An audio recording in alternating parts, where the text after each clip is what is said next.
9월 13일 성경 읽기 시간입니다. 우리 오늘은 호세아 1장에서 4장에 있는 말씀을 읽겠습니다. 1장 부엘리의 아들 호세아에게 임한 하나님의 메시지다. 이는 유다 왕 우시야, 요담, 아하스, 히스기야의 통치 기간 중에 그에게 임했다. 이 시기는 요아스의 아들 여로보암이 이스라엘의 왕으로 다스리던 때이기도 하다. 하나님께서 호세아에게 하신 첫 말씀은 이러하다. 너는 창녀 하나를 만나 그녀와 결혼하여라. 그리고 그 창녀에게서 자식을 낳아라. 이 나라 전체가 사창가가 되어버렸기 때문이다. 나라 전체가 나 하나님에게 부정을 저지른 창녀들의 소굴이 되어버렸다. 호세아는 그렇게 했다. 그는 디블라임의 딸 고멜을 택했다. 고멜은 임신하여 호세아의 아들을 낳았다. 그러자 하나님께서 호세아에게 말씀하셨다. 그의 이름은 이스르엘이라고 하여라. 머지않아 나는 이스라엘 백성이 이스라엘에서 저지른 대학살에 대해 대가를 치르게 할 것이기 때문이다.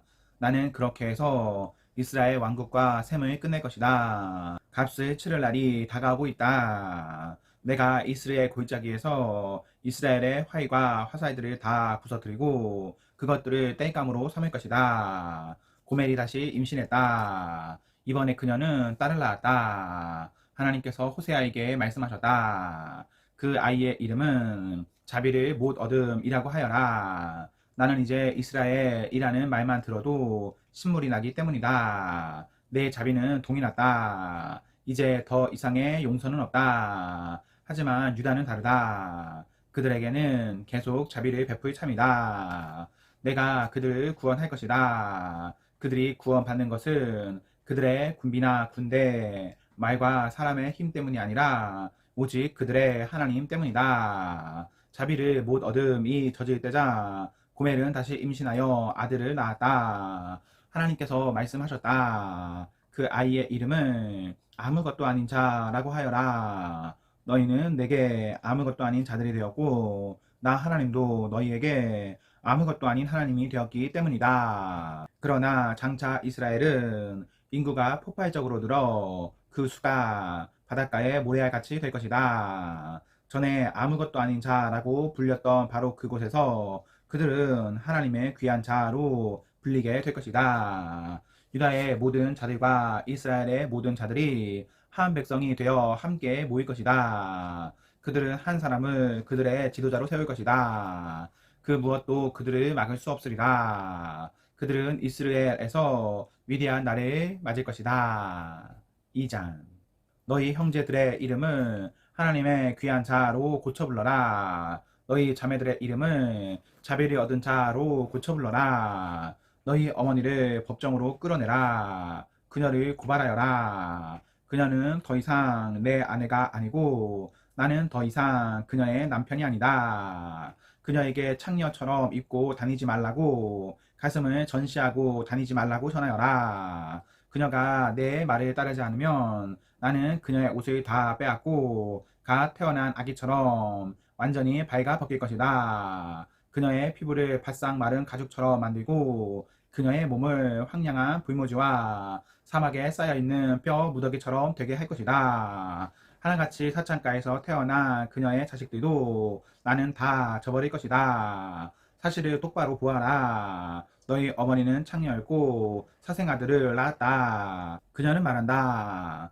나는 내 애인들을 찾아갈 거예요. 그들은 내게 포도주를 건네고 만찬을 베풀어 줄 거예요. 옷을 입혀주고 어루만지며 향수를 뿌려 치장해 줄 거예요. 그러나 나는 그녀를 꼼짝 못하게 만들 것이다. 그녀를 엉겅퀴 밭에 던지고 막다른 뒷골목에 내다 버릴 것이다. 그녀는 애인들을 사냥하러 나서겠지만 하나도 건지지 못할 것이다. 위를 보나 아래를 보나 하나도 낚지 못할 것이다. 그제야 그녀는 말하리라. 남편에게 내 첫 남자였던 그에게 돌아가야겠어요. 이렇게 사는 것보다 그때가 훨씬 나았으니까요. 그녀는 몰랐다. 그동안 그녀에게 포도주를 건네고 만찬을 베풀며 아름답게 단장시킨 이가 다름 아닌 나였다는 것을. 그녀가 광란의 발 파티에서 허비해버린 그 세련된 옷과 보석들을 건네니가 다름 아닌 나였다는 사실을 말이다.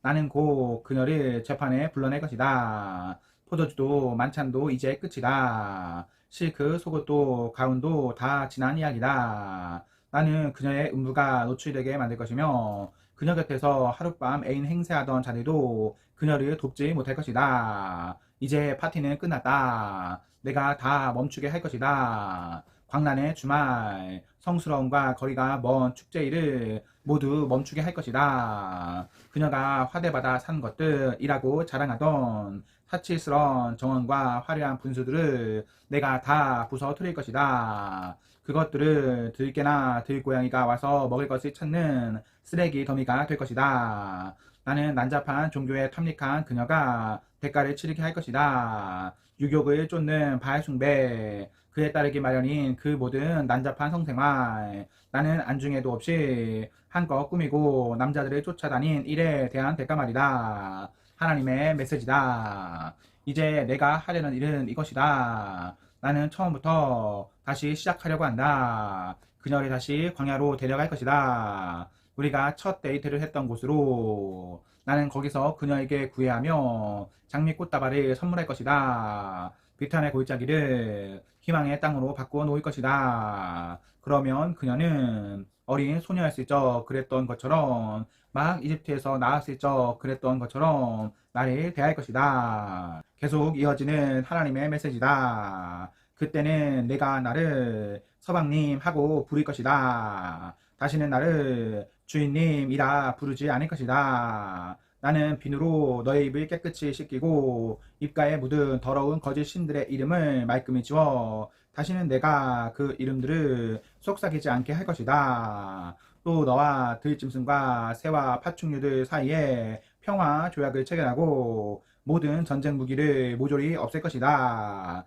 생각해 보아라. 짐승과 악당들로부터 괴롭힘 당하지 않는 삶을. 나는 너와 결혼해 영원히 같이 살 것이다. 영원히. 나는 사랑과 애정을 가지고 너와 정식으로 결혼할 것이다. 그렇다. 내가 너와 결혼하고 너를 떠나지 않을 것이며 내가 떠나도록 내버려 두지도 않을 것이다. 너는 참으로 내가 하나님인 것을 알게 될 것이다. 바로 그날에 내가 응답할 것이다. 이는 하나님의 메시지다. 나는 하늘에 응답하고 하늘은 땅에 응답할 것이며 땅은 곡식과 포도주와 올리브 기름에 응답하고 그것들 모두는 이스라엘에 응답할 것이다. 나는 그녀를 좋은 땅에 심어 자비를 못 얻음에게 자비를 베풀 것이다. 아무것도 아닌 자에게 너는 이제 내게 귀한 자라고 말해주고 그는 내게 주는 내 하나님이십니다 하고 말할 것이다. 3장. 또 하나님께서 내게 명령하셨다. 처음부터 다시 시작하여라. 내 아내를 다시 사랑하여라. 지금도 최근에 사귄 남자와 침실에 누워있는 내 아내, 너를 속이는 내 아내 말이다. 하나님인 내가 이스라엘 백성을 사랑하듯 그녀를 사랑하여라. 마음 내키는 대로 온갖 신들과 놀아나는 그들을 내가 여전히 사랑하듯 말이다. 나는 그렇게 했다. 그녀를 되찾기 위해 큰 돈을 지불했다. 종 하나를 살 수 있는 돈을 들였다. 나는 그녀에게 말했다. 이제부터 당신은 나와 같이 살 것이요. 몸을 파는 일, 여러 남자들과 놀아나는 일은 이제 끝이요. 당신은 나와 같이 살고 나는 당신과 같이 살 것이요. 이스라엘 백성은 오랜 기간은 안전과 보호 없이 종교와 위로 없이 경건과 기도 없이 살게 될 것이다. 그러나 때가 되면 그들은 돌아올 것이다. 이 이스라엘 백성은 그들의 하나님과 그들의 다윗 왕을 찾아서 돌아올 것이다. 연단받은 그들이 돌아와서 하나님을 경외하며 살 것이다. 그분이 주시는 온갖 좋은 선물을 받아 누리면서 그분의 사랑 이야기의 결말을 맞을 준비를 할 것이다. 4장. 모든 이스라엘 사람들아 주목하여라. 하나님의 메시지다. 하나님께서 백성 모두를 고발하신다. 신실한 자 아무도 없다. 사랑하는 자 아무도 없다. 하나님에 대해 초보적인 지식이라도 가진 자 아무도 없다. 악담과 거짓말과 살해, 도둑질과 문란한 성생활, 무정부 상태, 끊임없는 살인들, 이 모든 일 때문에 땅이 울고 땅의 모든 것이 비탄에 빠졌다. 들의 짐승과 나는 새들, 심지어 바다의 물고기까지도 기운을 잃고 생기를 잃었다. 그러나 비난할 대상을 찾지 마라. 손가락질할 생각 마라. 너 제사장인 내가 바로 피고다. 너는 벌건 대낮에 비틀거리며 다닌다. 너를 따라 예언자들도 밤새도록 비틀거린다. 내 어머니도 다를 게 없다. 내 백성이 파멸한 것은 그들이 무엇이 옳고 참된 것인지 모르기 때문이다. 내가 지식에 등을 돌렸기에 나도 너희 제사장들에게 등을 돌렸다. 내가 하나님의 계시를 알려고 하지 않으니 나도 더 이상 내 자녀들을 알려고 하지 않는다. 제사장들은 그들의 수만큼이나 많은 죄를 짓는다. 그들은 자신의 영광을 팔아 수치를 샀다. 그들은 내 백성의 죄를 마구 먹어대고 최신 유행하는 악을 범하는 일에 누구보다 빠르다. 그 결과가 이것이다. 누가 제사장이고 누가 일반 백성인지 구분할 수 없다. 나는 그들 모두가 죄의 대가를 치르게 하여 그들이 살아온 잘못된 삶의 결과를 맛보게 할 것이다. 그들은 먹어도 여전히 배가 고프고 섹스를 해도 만족을 느끼지 못할 것이다. 창녀와 놀아 나르고 그들이 곧 그들의 하나님을 저버렸기 때문이다. 포도주에 취해 내 백성이 인사불성이 되었다. 그들은 죽은 나무에게 묻는가 하면 막대기에게 대답을 기대한다. 섹스에 취해 집으로 돌아가는 길도 잊어버리고 하나님의 대신에 자기 음부를 숭배한다. 그들은 산 꼭대기에서 예배를 보며 종교를 나들이 정도로 여긴다. 팔다리를 늘어지게 쭉 뻗고 언덕 위 상수리나무와 느릅나무 아래에 눕는다. 너희가 모르는 사이에 딸들이 창녀가 되고 아들의 아내들이 여러 남자와 잠자러 다닌다. 그러나 나는 몸 파는 너희 딸이나 가늠하는 너희 며느리들의 뒤를 쫓지 않을 것이다. 내가 뒤쫓는 자는 그 창녀들과 놀아나는 사내들, 그 성스럽다는 사창가에서 예배하는 자들이다. 창녀들 때문에 인생을 파멸시키는 어리석은 백성이여.